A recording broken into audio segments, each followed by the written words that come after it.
रणधीर कुमार जिंदाबाद, गौरीपुंडा पंचायत की तमाम जनता जिंदाबाद, हमारी एकता जिंदाबाद, रणधीर कुमार जिंदाबाद, गौरीपुंडा पंचायत की तमाम जनता जिंदाबाद। आगे माई हमारो रणधीर भैया दिलदार हथिन ना, आगे माई हमारो रणधीर भैया दिलदार हथिन ना, कि आगे माई गौरीपुंडा पंचायतवा में जय जयकार हथिन ना, कि आगे माई गौरीपुंडा पंचायतवा में जय जयकार हथिन ना।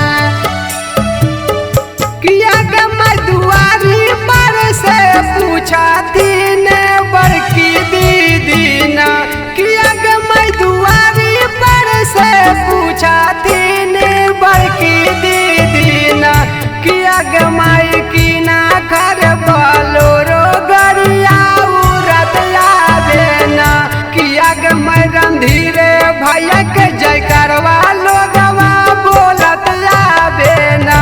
रणधीर कुमार जिंदाबाद, गौरीपुंडा पंचायत की तमाम जनता जिंदाबाद।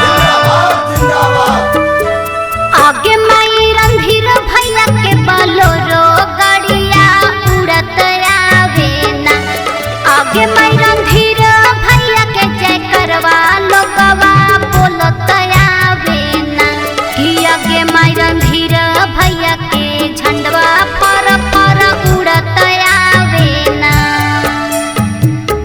यग माई की ना खार नममा गली गली सोर हाई ना, यग माई की ना कर जीता वेला जनता तब तोर हाई ना, यग माई की ना का जीता वेला गली गली सोर हाई ना।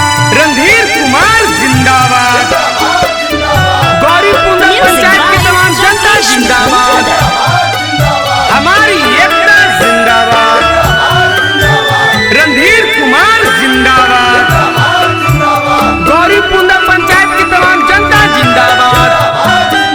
कि आगे माई गौरीपुंडा पंचायतवा में गली गली सोर हाई ना, कि आगे माई रणधीर भैया के जितावेला जनता तबा तोड़ हाई ना, कि आगे माई रणधीर भैया के पंचायतवा में गली गली सोर हाई ना। किया के माई कावन गीतिया लिखथिन कावन गावथिन ना, किया के माई रणधीर भैया के गीतिया कौन बजावथिन ना, किया के माई पारस गीतिया गावा